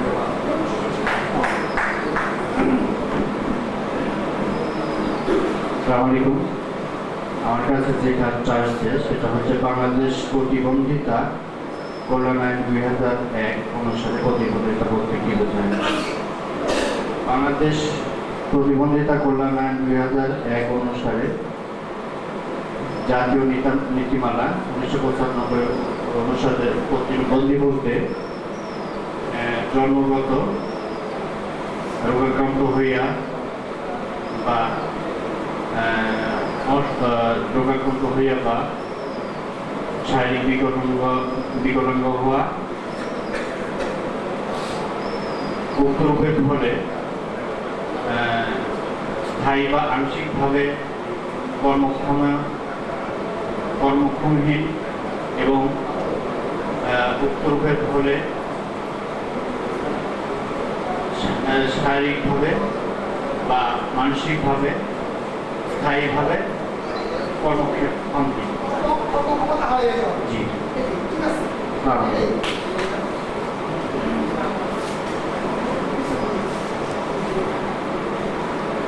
আসলে বক্তব্যটা আরেকটু ছোট করতে হবে, শুধু যদি পয়েন্টে বলতে পারে আমাদের সুবিধা হওয়া উচিত। আমার বিষয়টা ছিল গতকালের প্রথম সেশনের মূল বক্তব্য। গতকালকের প্রথম সেশনের মূল বক্তব্য ছিল প্রতিবন্ধকতা ও প্রতিবন্ধিতা রোধে পুলিশ প্রশাসনের করণীয় কি। এটা ছিল গতকালকের প্রথম সেশনের মূল বক্তব্য। এটার ভিতরে ছিল প্রতিবন্ধিতার সংজ্ঞা, প্রতিবন্ধিতার কারণ, প্রতিবন্ধিতার ধরন, প্রতিবন্ধিতার বাধা, তারপর বাধা ও সমস্যা।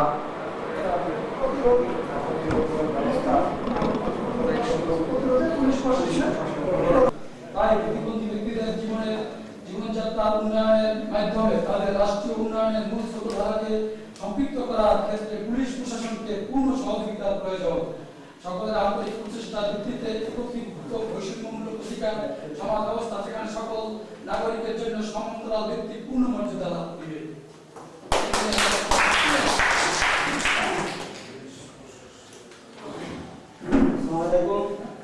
আমার একটি কৌতুক শোনেন, কিন্তু কৌতুক তো আমি ভালো বলতে পারবো না, তারপর আমি চেষ্টা করছি।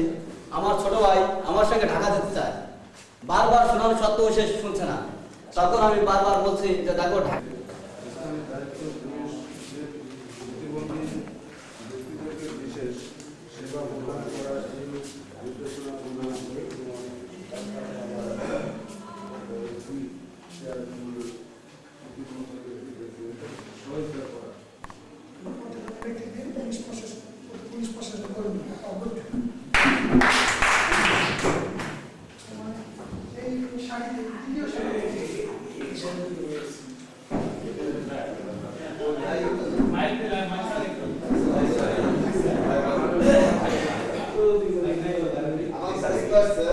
প্রতিবন্ধিতার ফলে প্রতিবন্ধিতা বলতে কি বুঝো? প্রতিবন্ধিতা বলতে কি? যেমন মানসিক, শারীরিক, যেমন শারীরিক কাজকর্ম করতে অথবা চলাফেরা করতে এগুলো প্রতিবন্ধিতা। মানসিক অথবা ভারসাম্য হারানো, পাগল, এরাও একটা প্রতিবন্ধিতা। দৃষ্টি প্রতিবন্ধিতা, যে চোখে দেখে না, দৃষ্টি প্রতিবন্ধিতা। বুদ্ধিতা, যারা মুখে কথা বলতে পারে না, এটাই প্রতিবন্ধিতা। টোটাল এই যে প্রতিবন্ধিতা। জি। আমার প্রশ্ন হলো প্রতিবন্ধকতা বলতে কি বোঝায়? প্রতিবন্ধী একটা, প্রতিবন্ধকতা আরেকটা। প্রতিবন্ধকতা আমার প্রশ্ন হচ্ছে নিম্নলিখিতভাবে প্রতিবন্ধিতা প্রতিরোধ করা যায়।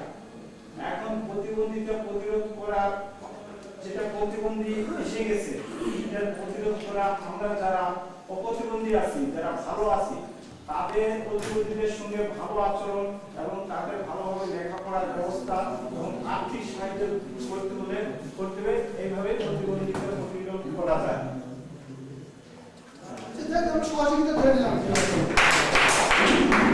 আসসালামু আলাইকুম। আমার প্রশ্ন হলো জন্মগত অবস্থা প্রতিবন্ধকতার কারণ জন্মের পূর্বে কি কি কারণে প্রতিবন্ধকতা হয়? যেমন হাম, রুবেলা, রক্তে আরএস, গর্ভকালীন যে ঝুঁকিপূর্ণ গর্ভবতী অবস্থা আঘাত, তারপরে হলো গর্ভবতী মায়ের অপুষ্টি, তারপরে উচ্চ ঔষধ সেবন, উচ্চ চাপের ঔষধ সেবন, রক্তে সম্পর্কে বিবাহ, এইসব। আসসালামু আলাইকুম। আমার বিষয় হচ্ছে জন্মের পরে প্রতিবন্ধকতা হয় কি কি কারণে?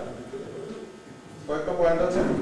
দুর্ঘটনাজনিত কারণে, রোগজনিত কারণে, অপুষ্টি, মস্তিষ্কে আঘাত, প্রাকৃতিক দুর্যোগ, সন্ত্রাসী কর্মকাণ্ড।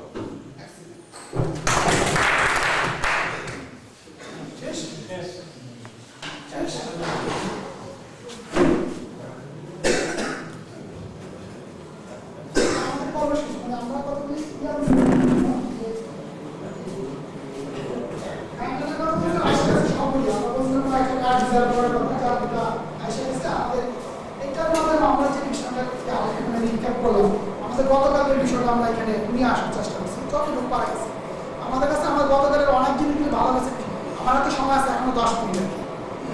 আমি আরেকটু সময় দিচ্ছি।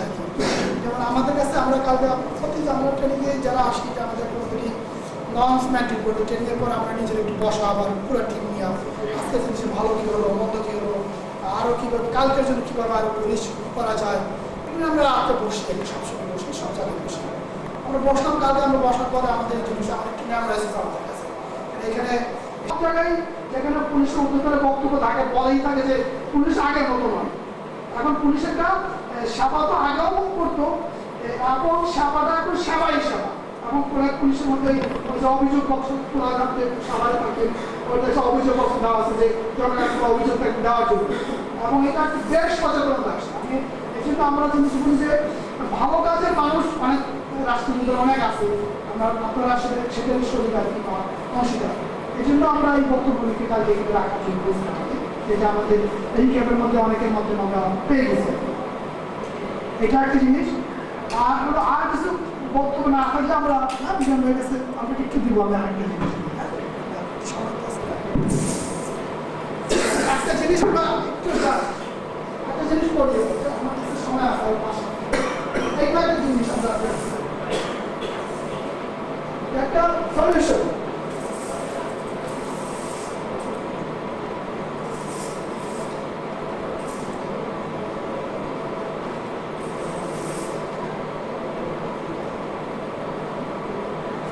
নয়টা বিন্দু আছে, 4টা রেখা দিয়ে 9টা বিন্দু স্পর্শ কলম উঠানো যাবে।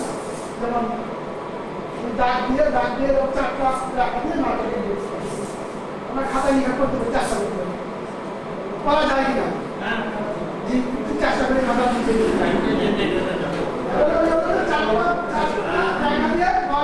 স্পর্শ করা কলম উঠানো যাবে। এরকম দাগ দেবে জাস্ট কুইজ আছে, একটা কুইজ আছে এরকম যেমন ভাবে এটা একটু চেষ্টা করে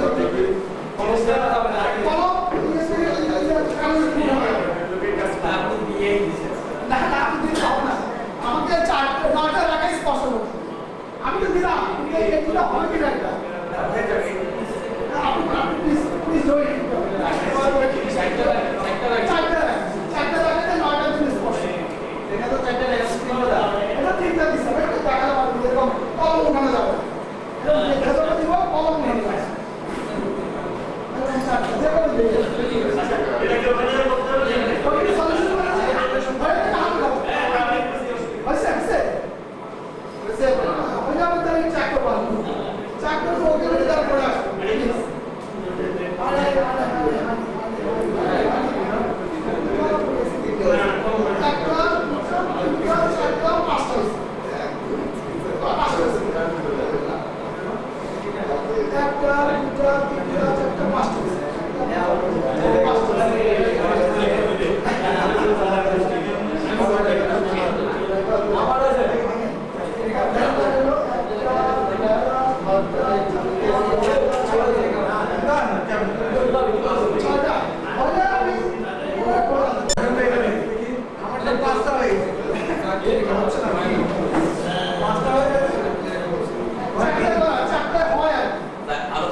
হতে পারে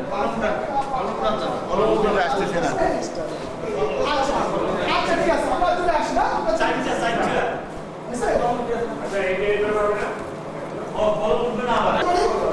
আমি সহযোগিতা করি।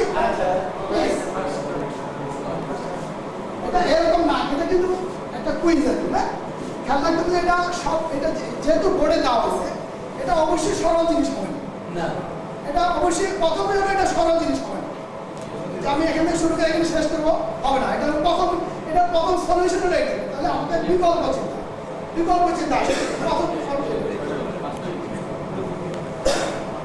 বাইরে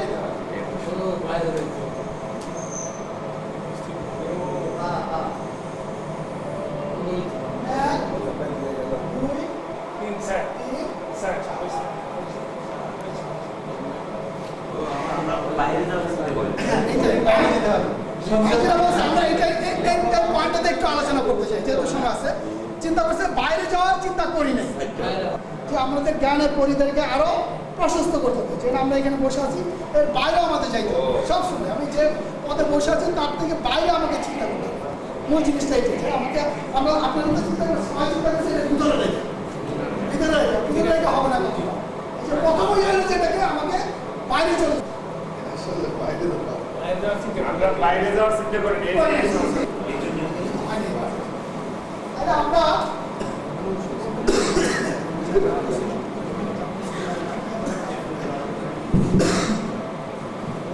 আমি এখন রিটেলের পত্রটা আপনার শেষ করলাম। এখন আমি পরবর্তী সেশনের জন্য আমাদের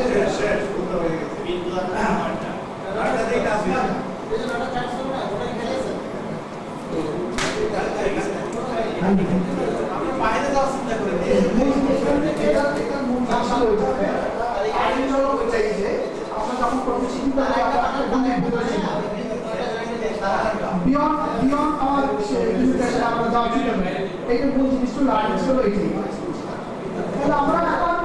আমি পরবর্তী সেশনের জন্য আমি প্রতিবন্ধী ব্যক্তিদের সংগঠন বা প্রতিবন্ধী ব্যক্তিদের সংগঠনে পুলিশ প্রশাসন বা পুলিশ বিভাগ বা আমরা যারা আজকে এখানে আছি আমাদের করণীয় বিষয়গুলো আমরা কিভাবে তাদের সাথে রিলেশন রাখতে পারি, কিভাবে তাদের সাথে আমরা কাজ করতে পারি।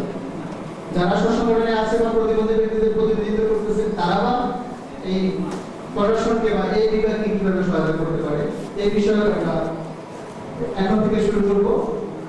যেখানে যে থেমে যায় সেখান থেকে আবার আরেকজন শুরু করবে, এই নিয়মে আমরা চলবো।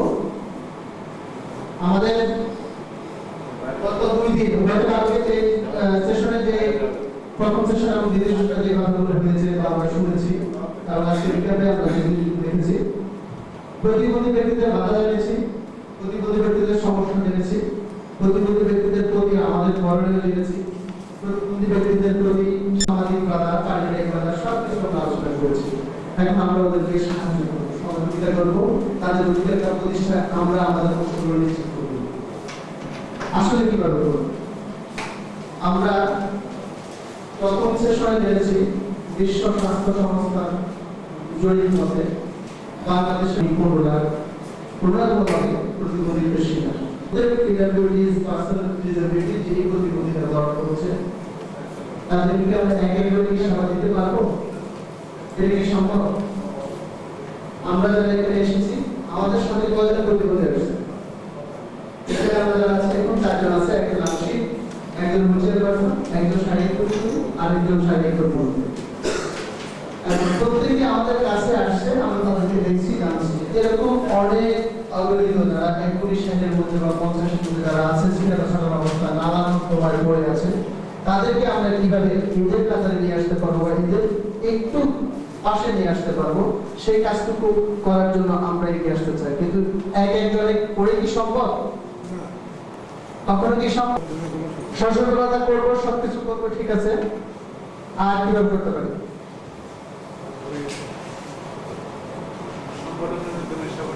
সংগঠনের মাধ্যমে ওই প্রতিবন্ধী ব্যক্তিরা যারা নানান মধ্যমায় পড়ে আছে তারা যদি ঠিক গ্রাম পর্যায়ে সরকারের একটা স্তর, প্রথম স্তর হচ্ছে ওয়ার্ড থেকে কিন্তু পরবর্তীতে ইউনিয়ন আসতেছে, ওয়ার্ডের সমন্বয় ইউনিয়ন, ইউনিয়নের সমন্বয় উপজেলা, উপজেলার সমন্বয়ে জেলা, জেলা থেকে বিভাগ, বিভাগ থেকে আমরা আজকের এই রাজধানী বা কেন্দ্রীয় পর্যায়ে যেখানে আছি সেখানে এই যে অবস্থানগুলো, সেই অবস্থানগুলোকে কাজে লাগানোর জন্য তাদেরকে যদি আমরা তৃণমূলে ওয়ার্ড পর্যায়ে যদি আমরা তাদেরকে সংগঠিত করতে পারি, একটা ওয়ার্ডে আমাদের চৌকিদার থাকে, দফাদার থাকে, মাতাবর থাকে, চেয়ারম্যানের একটা রিসোর্স থাকে, মেম্বার, তাকে আমরা ইউজ করতে পারি। কিভাবে? মানে আমরা যদি সংগঠন করি বা সংগঠনকে নিয়ে যদি আমাদেরকে কাজ করতে হয়, কারণ আমরা একটাকে স্বীকার করি যে কোনো কিছু করতে গেলে একটা গোষ্ঠীর মধ্যে আমাদেরকে মুভ করতে হবে, দেন আমরা ওদেরকে যে কোনো শহরে করতে পারবো, যে কোনো লক্ষ্য অর্জন করতে চাই সেটা করতে পারবো। আমরা যদি চিন্তা করি সংগঠনটা কি, সংগঠনটা কি?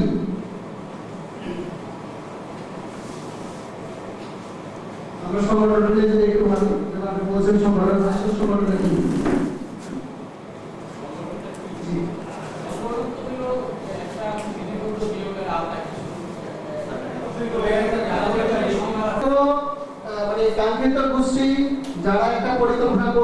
একটা নিয়ম নীতি থাকবে এবং সেখানে তাদের একটা কর্ম থাকবে, সেই কর্ম পরিকল্পনার মধ্যে তারা সেই জিনিসটা বাস্তবায়ন করবে, তখন সেটাকে আমরা সংগঠন, নিজ সংগঠন, সম্মানী নিজ নিজস্ব সংগঠন, এরকম কিছু শুনেছি। আপনাদের একটা সংগঠন আছে, এটা কি আমার সংগঠন? এটা হচ্ছে আপনাদের একটা সংগঠন। ঠিক একইভাবে এই সংগঠনটা করতে গিয়ে ইউএসএ একটা সংজ্ঞা দিয়েছেন। সংগঠন আর একটা হচ্ছে প্রতিবন্ধী ব্যক্তিদের সংগঠন, যেটাকে সেলফ হেল্প অর্গানাইজেশন হিসেবে বলা হয়। এই বিষয়গুলো কোথা থেকে আসছে?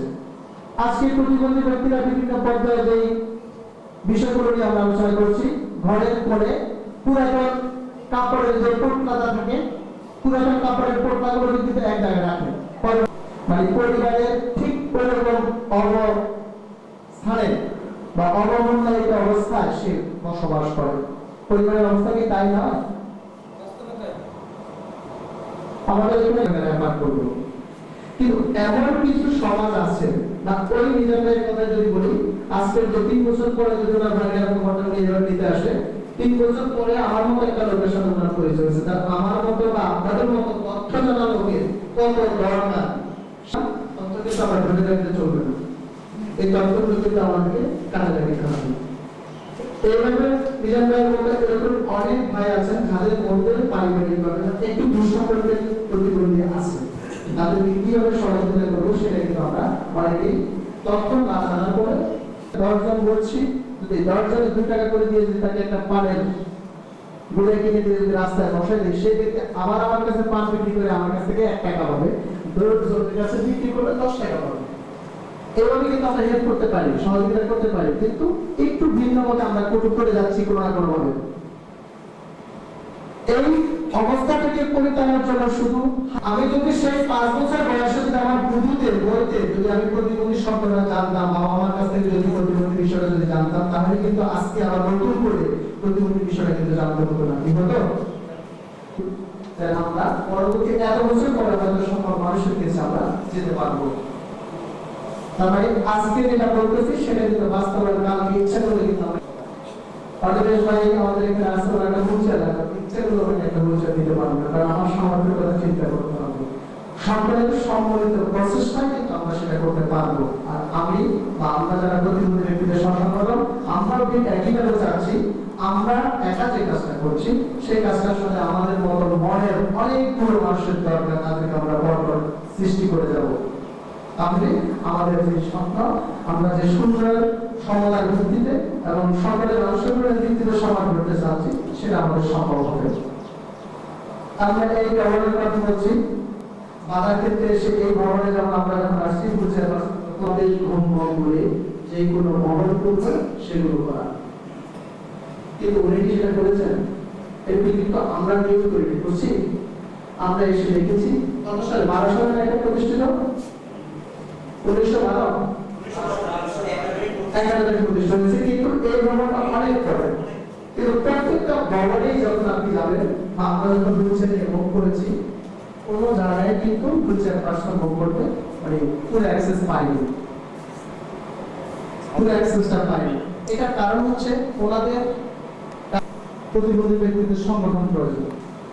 আর এই সংগঠন কেন প্রয়োজন? প্রতিবন্ধী ব্যক্তিদেরকে নিয়ে কাজ করতে হলে প্রতিবন্ধী ব্যক্তিদেরকে এক এক করে কিন্তু তথ্য দিয়ে এক এক করে সহযোগিতা করা সম্ভব নয়। সেই ক্ষেত্রে প্রতিবন্ধী ভাই বোনদের নিজেদের কথা নিজেরা বলার জন্য একটা সংগঠন প্রয়োজন প্রথমত, এবং নিজেদের পক্ষে কথা বলার জন্য তাদের প্রশিক্ষণ দরকার, এবং সেই প্রশিক্ষণটা দিতে হলে একটা ভেন্যু দরকার। সেই ভেন্যুটা পেতে হলে আজকের অবস্থানের কথা যদি আমরা চিন্তা করি, একা যদি অনিমেষ তজুল, একা যদি রোকসানা শরীফ, একা যদি আইফুল্লাহ বা এখানে যে জাহাঙ্গীর বলছেন, এককভাবে যদি আসতেন আমাদের প্রিন্সিপাল মহোদয় এবং আপনারা যারা এখানে উপস্থিত আছেন, কেউ কি ওনাদেরকে সময় দিতেন? একটা সংগঠন আর একটা বৃহৎ সংগঠনের কাছে এসে সহযোগিতা চেয়েছে যে আমরা প্রতিবন্ধী ব্যক্তিরা আমরা আমাদের কথাগুলো আপনাদের কাছে শোনাবো, আপনারা শোনার জন্য সেই সময় এবং সেই সুযোগ দিয়েছেন, তখন ওনারা সুযোগটা পেয়েছে ওনাদের কথাগুলো বলার জন্য। এইভাবেই প্রতিবন্ধী ব্যক্তিদের সংগঠন তৃণমূল পর্যায় থেকে শুরু করে জাতীয় পর্যায় থেকে আন্তর্জাতিক পর্যায়ে আসছে। আমরা সংগঠন কথা যে জিনিসটা বলছি সেটা ইউএনএসকাপ যে সংজ্ঞাটা দিয়েছে, আমরা সেই সংজ্ঞাটা একটু ওয়েস্টের মাধ্যমে দেখবো। আমার সাথে সহযোগিতা করার জন্য পরিবেশকে রিকোয়েস্ট করছি। সংগঠনের যে সংজ্ঞাটা, সংগঠন সম্পর্কে ইউএনএসকাপ একটি সংজ্ঞা প্রদান করেছেন। সেলফ হেল্প বলতে বোঝায় যে পারস্পরিক সহযোগিতা, সেলফ হেল্প অর্গানাইজেশন, আমরা যেটাকে স্ব-সংগঠন বলতেছি, সেই স্ব-সংগঠনের সংজ্ঞা বলা আছে। এটা এমন একটি দল বা গোষ্ঠী যার স্বার্থ, লক্ষ্য, প্রকৃতির একত্ব বা অভিন্নতা, সংহতি, ঐক্য এগুলো সব ওই গোষ্ঠীর মধ্যে থাকবে, যা প্রত্যেকের সুখ দুঃখ কষ্ট এবং অভিজ্ঞতার কথা বলবে। এদের ব্যবহারিক তথ্য, অন্তর্দৃষ্টি, জ্ঞান এবং ব্যক্তিগত অভিজ্ঞতা প্রয়োগের মাধ্যমে এদের মধ্যে সার্বজনীন সমস্যাগুলোকে কাটিয়ে উঠতে সমর্থ করে হয়ে সমাজের প্রতিবন্ধীদের সমসাময়িক দুরবস্থা উন্নয়ন করবে। তারা, আমি যদি যে প্রতিবন্ধিতা হওয়ার ফলে আমি যে সমস্যাগুলো শিকার হচ্ছি, সে আরেকজন প্রতিবন্ধীকে দেখলেই একই সমস্যা কিন্তু তার স্মৃতিতে আসবে। তখন ওই প্রতিবন্ধী ব্যক্তিকে পরামর্শ দিবে যে ওই সংগঠনে বা ওই জায়গায় গেলে তুমি এই সেবাগুলো পেতে পারো, তোমার এই সমস্যাগুলো সমাজে আছে, তুমি এই সমস্যাগুলোকে এইভাবে উত্তরণ ঘটাইতে পারো। এই হচ্ছে স্ব-সংগঠনের যে ইউএনএসকাপ যে ঘোষণা করেছে বা যে সংজ্ঞায়িত করেছে, সেটাকে আমরা একটু দেখালাম। ইউএনএসকাপ শুধু প্রতিবন্ধী ব্যক্তিদেরকে নিয়ে কাজ করে তা কিন্তু নয়। ইউনাইটেড নেশন স্কাপ, ইউএনএসকাপ মানে জাতিসংঘের আন্ডারে এরকম 6টা রিজনে কাজ করে।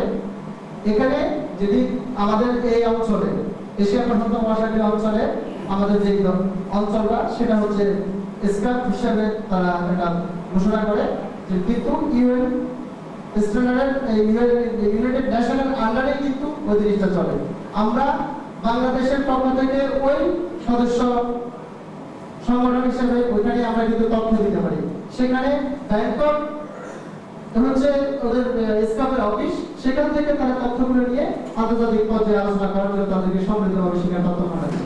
আলোকে তারা কিন্তু সেখানে আলোচনা করে, সে আলোচনা তারা কিন্তু এই পিছনে পড়া একটা গোষ্ঠীকে নিয়ে সেখানে আলোচনা করা শুরু করেছে। সেই আলোচনার ফলশ্রুতিতে তারা এই সংজ্ঞাকে সংজ্ঞায়িত করে প্রতিবন্ধী মানুষের জায়গায় নিয়ে আসতে চাচ্ছে। ঠিক একই পর্যায়ে সেটাকে আমাদের জাতিসংঘ দপ্তরের এই প্রতিনিধিদের বিষয়ে আমরা চাপিয়ে দেওয়ার মতো একটা অবস্থা।